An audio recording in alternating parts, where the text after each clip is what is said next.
भैया मेरा पैसा ले लीजिए 850। कितना है चार्जेस? 700। चिकन मोमो सी एग राइस 110 रुपए का टिकट का फेयर है 360 रुपए 360 रुपीज। 2 अंडा भुजिया कितना? 30। 250। मैडम ये लीजिए।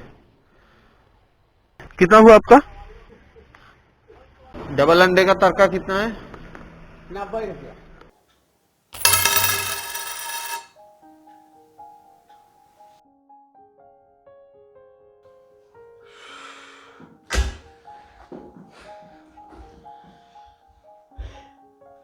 लोग कहते हैं कि आसमान से गिरा और खजूर पे अटका, और मैं ऑफिस से आया और ब्लॉक पे लटक गया, क्योंकि सिक्किम से घूम के आने के बाद मैंने पहले से प्लान तो कर ही रखा था, लेकिन सिक्किम से घूमने आने के बाद सारा जो व्यूअर्स था तो उन लोगों का डिमांड ये था कि खर्चा क्या लेके गया, प्रिपरेशन कैसा था, परमिट, ये सारा चीज़ लेके बहुत सारा क्वेश्चंस मेरे कमेंट बॉक्स में आया था। और सबसे बड़ा बात ये है कि आप लोगों का जो कमेंट था कि बाइक से ज़्यादा ये स्कूटी से ले गया, ये आप लोगों को एडवेंचरस लगा, और आप लोग जो क्वेश्चन मार्क आ गया आप लोगों के अंदर कि ये कैसे किया मैंने, तो ये जो फीडबैक्स और ये जो स्कूटी से ले जाने के लिए आप लोग जो सेपरेटली अलग से मुझे फीडबैक दिए हैं, कुछ लोगों का रिप्लाई भी तो मुझे एकदम जस्ट मेरा मन को एकदम हार्ट को टच करके गया। लेकिन आज वाला ब्लॉग जो है इसको मैं कॉन्फाइंड रखूंगा सिर्फ प्रिपरेशन और एक्सपेंसेस, खर्चा कितना हुआ ये दोनों के ऊपर। ऐसा राइड में अगर आप जाना चाहते हो तो आपको कैसे प्रिपरेशन लेना होगा, तो मैंने ये प्लान किया था कि वहाँ जाने से पहले सिक्किम के बारे में पूरा ग्राउंड जीरो से स्टार्ट करूँगा, वहाँ के बारे में थोड़ा डिटेल में पढ़ूंगा, वहाँ का हिस्ट्री, जियोग्राफी, टोपोग्राफी, टेरेन, सारा चीज़, क्लाइमेट, वेदर कैसा रहता है, ये परमिट वगैरह, बाइक राइड से अगर जाऊँ तो कैसे जाना है, कैसे वहाँ पर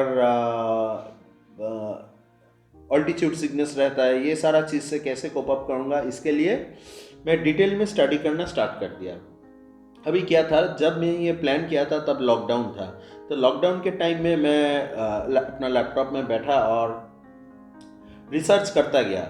रिसर्च मतलब कोशिश किया कि सिक्किम अगर जाना है तो वहाँ का पास्ट, सिक्किम का पास्ट के बारे में जानना, इंडिपेंडेंट इंडिया के साथ जुड़ गया सिक्किम कैसे, तो ये सारा चीज़ भी मैंने थोड़ा डिटेल में पढ़ाई किया। थोड़ा पढ़ाई करने से क्या हो जाता है, जब आप ब्लॉग करोगे या कहीं आप जाते हैं तो एक बेस बन जाता है, एक इन्फॉर्मेशन का बेस बन जाता है, तो आपको वहाँ घूमने में आसानी हो जाता है। और वहाँ का जियोग्राफी, टोपोग्राफी, टेरेन, स्लोप, जो भी आप कहे वो आप बोल सकते हो, ये जानना बहुत ज़रूरी होता है, क्योंकि जब आप अकेला या ग्रुप में कहीं भी आप चलाते हुए जाते हो तो आप कौन सा ऑल्टीट्यूड में जा रहे हो, वहाँ का स्लोप कैसा है, ग्रेडियंट क्या, वहाँ का स्लोप कैसा है, कैसे आपका चढ़ाई होगा, पहाड़ी रास्तों का ऑलमोस्ट सेम ही होता है, तो जो जगह आप जा रहे हो वहाँ का ऑल्टीट्यूड क्या है, ये सारा चीज़ थोड़ा आपको थोड़ा बहुत बेसिक नॉलेज आपको जान के जाना सही रहता है। और सबसे बड़ा बात यह है कि आप जो जगह मैं कोलकाता से सिक्किम गया तो यहाँ पर क्लाइमेट उतना ये नहीं था। जब मैं सिक्किम गया वहाँ पर तो मतलब इतना ठंडा था, स्पेशली नॉर्थ सिक्किम तो बहुत ही ठंडा था, बर्फ़ जम गया था। इवन नाथुला के बाद भी जब मैं नातंग वैली की तरफ गया था वहाँ भी बर्फ़ जम गया था। तो जाने से पहले मैं इंटरनेट में रिसर्च करता गया, विकिपीडिया, थोड़ा सिक्किम के बारे में, जहाँ से जो भी इंफॉर्मेशन मिलता, हिस्ट्री, जियोग्राफी वगैरह, टोपोग्राफी वगैरह, वो इन्फॉर्मेशन कलेक्ट करता रहा, परमिट, डिटेल, सारा चीज़ मैं इन्फॉर्मेशन कलेक्ट करता रहा। सबसे बड़ा ये ट्रिप में मेरा एक और मतलब अंदर से ख्वाहिश था कि मैं सोलो कैंपिंग करूँगा लाइफ में फ़र्स्ट टाइम। तो सोलो कैंपिंग करने से पहले क्या प्रिकॉशन लेना है लाइफ में फर्स्ट टाइम, तो मेरा कोई एक्सपीरियंस है ही नहीं, क्या प्रिकॉशन लेना है, कहाँ रहना है, कहाँ कैंपिंग कर सकते हैं, कहाँ नहीं, ये सारा चीज़ थोड़ा डिटेल में स्टडी किया। करने के बाद मुझे त्रिवेणी का स्पॉट मिला। सिक्किम में तो कोई स्पॉट मिला नहीं, तो वो आप त्रिवेणी वाला एपिसोड में जाके देख ही सकते हो। तो 15 दिन के अंदर मुझे निकलना था, क्योंकि नॉर्थ सिक्किम में लॉकडाउन था और सिक्किम तो खुल गया था, नॉर्थ सिक्किम लॉकडाउन में था। नॉर्थ सिक्किम खुलने के बाद मुझे 15 दिन ही मिला, तो अपना कैलेंडर लेके एक शेड्यूल बनाया, किस दिन क्या क्या करना है, कब मुझे मुझे थोड़ा परमिट के बारे में स्टडी करना है, क्या क्या चीज़ लेके जाना है, कैसे पैकिंग करना है, अपना गाड़ी सर्विस वगैरह, ये सारा चीज़। गाड़ी को मैंने 2 हफ्ते में 2 संडे मुझे मिला, तो वो थोड़ा 2 हफ्ते में 2 संडे में गाड़ी को रख लिया। गाड़ी को जो सर्विस वगैरह कराना पड़ेगा वो सारा डिटेल्स के लिए मैं 2 संडे फिक्स कर लिया।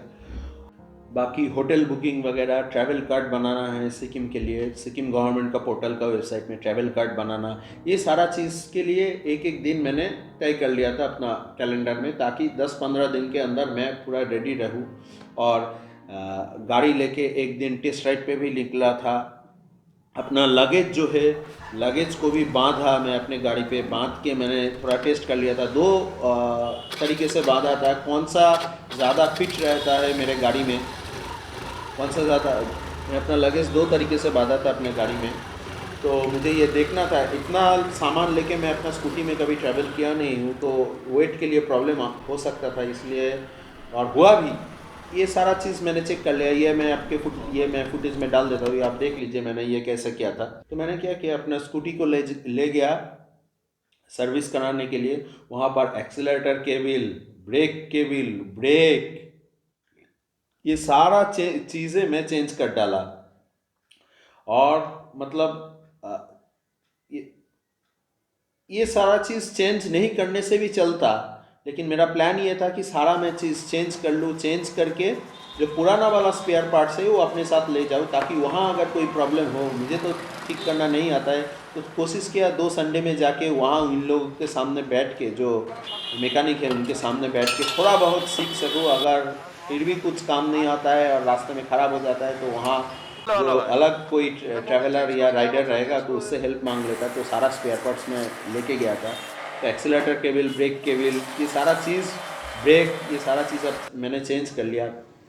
वो आप देख सकते हो, मैं वीडियो के अंदर डाल देता हूँ, आप देख लीजिए। मैंने उसको भी रिकॉर्ड किया था। और पहले तो ये बात है कि मेरा स्कूटी जो है, ये जब मैं ख़रीदा 5 साल पहले, तब ये ट्यूबलेस ही था, लेकिन पीछे वाला पहिया एक गड्ढे पे गिरने के कारण कुछ साल पहले रिंग थोड़ा टेढ़ा हो गया था, तो ये ट्यूबलेस हटा के ट्यूब करना पड़ा। लेकिन सिक्किम राइड में जाने से पहले मैंने अपना ट्यूब वाला जो टायर है इसको फिर ट्यूबलेस बनाया, क्योंकि अगर टायर पंक्चर होता है तो वैसा जगह में, गुरुदुंगबर जहाँ कुछ भी नहीं रहता है, ये सब जगह में अकेला टायर खोल के पंक्चर रेक्टिफाई करके इतना हार्श क्लाइमेट में बहुत ही मुश्किल हो जाता। मैं कर भी पाता कि नहीं ये मुझे पता नहीं, इसलिए इसको ट्यूबलेस बना लिया। जाने से पहले ही आप देख सकते हो कैसे मैंने मैकेनिक को दे के ये सारा चीज़ मैंने करा लिया था, ताकि ट्यूबलेस टायर पंक्चर होने से उसको फिक्स करना आसानी होता है। उसका किट भी मैंने अलग से ख़रीद लिया था, वो भी साथ में लेके गया था। तो 2 हफ्ता में 2 दिन मैं जाके इन लोगों से थोड़ा बहुत मैं सीख लिया। और क्या किया मैंने, स्कूटी को अपना उसका गियर बॉक्स खोल के, गियर बॉक्स में जो ऑयल है वो सारा चेंज करवाया, इंजन ऑयल चेंज करवाया।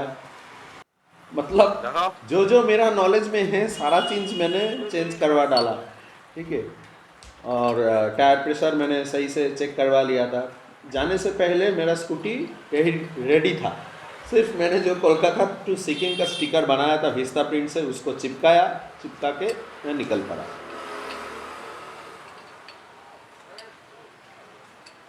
ये मैंने अपना स्कूटी जो सर्विस कराया था, ये मैंने सर्विस कराया था मिराज बाइक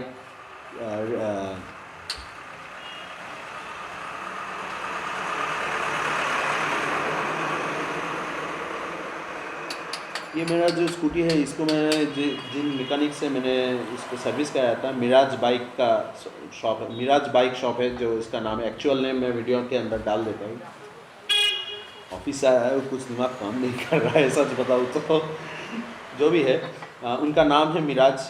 मैं ये बता सकता हूँ कोलकाता की तरफ जो लोग रहता है उन लोगों को तो बहुत अच्छा सर्विस मिलेगा, लेकिन अगर आप थोड़ा आउटस्कर्ट्स में रहते हैं जैसे नॉर्थ की तरफ, तो ये वाला जो मैं मैकेनिक शॉप का मैं नाम दे रहा हूँ और फ़ोन नंबर दे रहा हूँ, एक बार आके आप लोग देखिएगा। ये आदमी इतना डिटेल में और इतना अच्छे से आपका गाड़ी को सर्विस करता है और आपका हर एक रिक्वेस्ट को रख के ये काम करता है। आप देख के फिर मुझे बोलिएगा। नॉर्थ की तरफ ये जो एड्रेस मतलब फ़ोन नंबर है और एड्रेस है ये मैं डाल देता हूँ, ये आप देख लीजिएगा। संडे या हॉलीडे आएंगे तो अपना गाड़ी आप घुसा ही नहीं पाएंगे, इतना भीड़ रहता है इनके दुकान में। वीकडे के अंदर जिस दिन छुट्टी वाला दिन था उस दिन मैं गया तो थोड़ा खाली मिला, नहीं तो इतना भीड़ रहता है। मतलब हर वक्त जब जाता हो गाड़ी वापस लेके जाना पड़ता है, इतना भीड़ रहता है, इतना डिमांड रहता है। आपका गाड़ी सिर्फ इनके गैरेज तक घुसाइए फिर पता चलेगा वो गाड़ी को कैसे बना देता है। मतलब जो ब्रांडेड आपका कंपनी का दुकान रहेगा वो भी इसके सामने कुछ भी नहीं है। बढ़िया मैकेनिक है। इनका नाम और फ़ोन नंबर मिस्टर मिराज का मैं डाल देता हूँ। आप वहाँ से जाने से पहले अगर आप ये नॉर्थ कोलकाता की तरफ आप रहते हो, नॉर्थ की तरफ या ये तो आप यहाँ से कर सकते हो। बहुत ही बढ़िया गैरेज है। तो अभी बात कर लेते हैं खर्चे की। खर्चा कितना हुआ? खर्चा खर्चा खर्चा। ये सिक्किम सीरीज आने के बाद मुझे बहुत लोगों ने ये पूछा था कि पेट्रोल में कितना खर्चा हुआ और कितना पेट्रोल लगा यहाँ से घर से जाना और घर तक वापस आने में। तो आप लोगों ने जो लोग मेरा सिक्किम का सीरीज़ डिटेल में देखे होंगे वो लोग एपिसोड 1 में देखे होंगे कि मेरा खर्चा स्टार्ट हुआ था एक चाय से 10 रुपये वाला। ठीक है, तो मैंने क्या किया था, अपना सारा खर्चा ये छोटा सा डायरी में नोट करते हुए गया था। तो यहाँ पर आप लोग देख सकते हैं,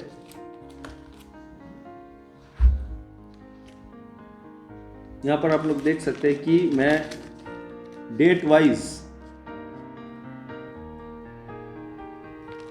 वाइज अपना खर्चा नोट करते हुए गया था। ठीक है, खत्म। ये सारा चीज़ खाना होटल ये सारा चीज़ मैं नोट करते हुए गया था, ताकि 16 नवंबर को मैं यहाँ से निकला था और 24 नवंबर को मैं वापस आया था।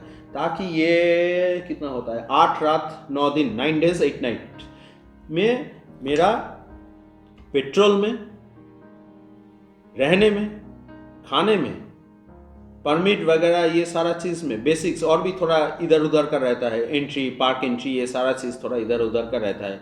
ये सारा चीज़ में मुझे डिटेल में कितना खर्चा हुआ इसका एक रिकॉर्ड मेरे पास रहे और मैं आप लोगों के साथ शेयर कर पाऊँ।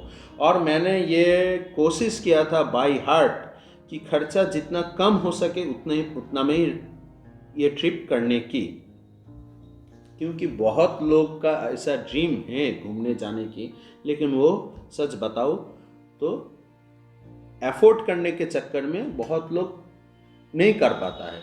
तो इसलिए मैंने कोशिश किया कि ये चीज़ को जितना कम हो सके उतने के अंदर ये खर्चा को कंट्रोल में रखने की।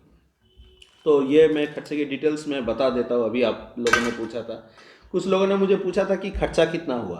तो भाई ये 8 रात और 9 दिन के लिए खर्चा हुआ था 14,235 रुपये, 14,235 रुपीज़। उसमें से खाने में मेरा खर्चा हुआ 2,064 रुपीज़, 2,064 रुपये।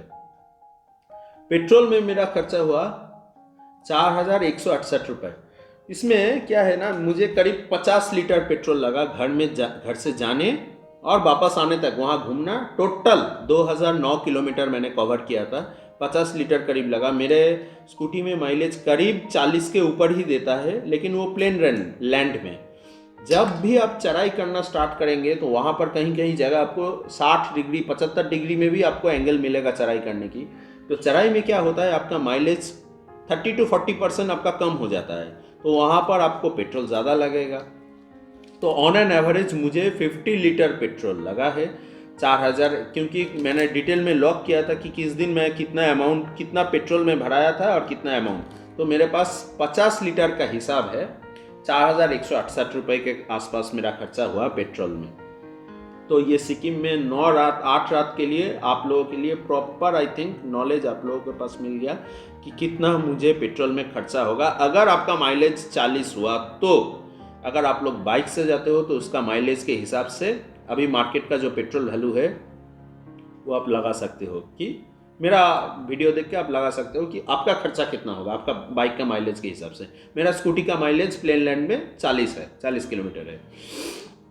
अभी रूम के बारे में बात कर लेते हैं। स्कूटी में सिक्किम में रहने के लिए मुझे खर्चा ज़्यादा नहीं हुआ, क्योंकि कोरोना के टाइम में सारे रूम का रेंट कम ही था। टोटल मेरा 8 रात में रहने के लिए 6,453 रुपीज़ मेरा खर्चा हुआ। उसमें क्या हुआ, उसमें तो करीब 3.5 या 3.5 से 4,000 रुपये के करीब मेरा नॉर्थ सिक्किम में ही चला गया था 2 रात में। आप सोचिए, बाकी सारा खर्चा मेरा 6 रात में हुआ था, लेकिन वो 2 रात में ही मेरा 3,500 रुपये चला गया। बहुत ही कॉस्टली था home stay, Teesta home stay आप लोगों ने देखा होगा। लेकिन क्या कर सकते हैं, नॉर्थ सिक्किम में सब चीज़ ही कॉस्टली ही है, वहाँ आप कुछ कर नहीं सकते हो। वो जगह अगर आप कहीं से मैनेज कर सकते हो कम रहने की, मैनेज तो आप नहीं कर पाओगे जितना मुझे पता है। वो जगह में सारा होम स्टे है और वहाँ पर एवरेज प्राइस ऐसा ही है।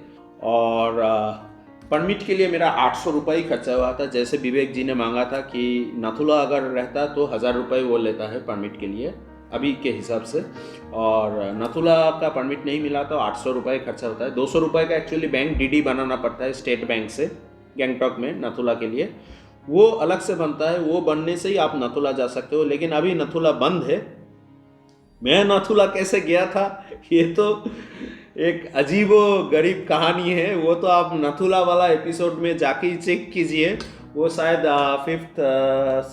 6th एपिसोड में है शायद, हाँ 6th एपिसोड में है, आप लोग देख लीजिएगा। वो तो अजीबो, मतलब कुछ बाकी नहीं रह गया था मस्का मारने में मिलिट्री वालों को।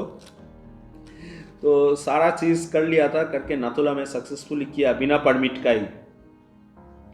और एंट्री के लिए मैंने लिखा था कुछ पार्क में, जैसा बनझकरी फॉल था गैंगटॉक में, वहाँ भी एंट्री करने के लिए 60 रुपये लिया था। 50 रुपये एंट्री, 10 रुपये पार्किंग चार्जेस। और मैं सोमगोलेक में जो ये किया था, रोपवे किया था, वो उसमें भी करीब 360 रुपये खर्चा आया था। तो ये सारा चीज़, छोटा मोटा चीज़ भी लेके मैं नॉर्थ सिक्किम में गुरुदम्बर जाने से पहले, उसका पहले वाला दिन चुंगथंग में मेरा ग्लव्स पूरा भीग गया था। ये आप लोगों को तो पता ही है, मतलब कैसा हालत हो गया था, मतलब रोना आ रहा था उस दिन इतना, मतलब हाथ का हालत इतना ख़राब था। तो मैं जिस दिन गुरुदम्बर जा रहा था, मुझे पता नहीं कि वैसे जगह में कुछ मिलेगा भी या नहीं, लेकिन मेरा लक अच्छा है, मुझे ग्लव्स मिल गया। तो मैंने ग्लव्स भी खरीदा था, उसका भी खर्चा मैंने इसमें नोट कर लिया। लेकिन बाकी में जो चाय वगैरह खरीदा था वो सारा चीज़ छोड़ के ये 14,235 रुपये का खर्चा है। क्योंकि शॉपिंग आप जो करेंगे वो आपका मर्जी का है। आपको एक ट्रिप करने में कितना खर्चा लगता है, इसका एक रफ एस्टिमेशन देना इस वीडियो का मोटिव था। ठीक है, तो आई गेस ये वीडियो से ये मैंने जो अभी आप लोगों को फिगर बताया, इससे आप लोगों को एक प्रॉपर नॉलेज मिल गया होगा कि किसमें कितना खर्चा होगा 8 रात या 9 रात के लिए अगर आप प्लान करते हो। तो टोटल खर्चा मेरा 14,235 ही हुआ।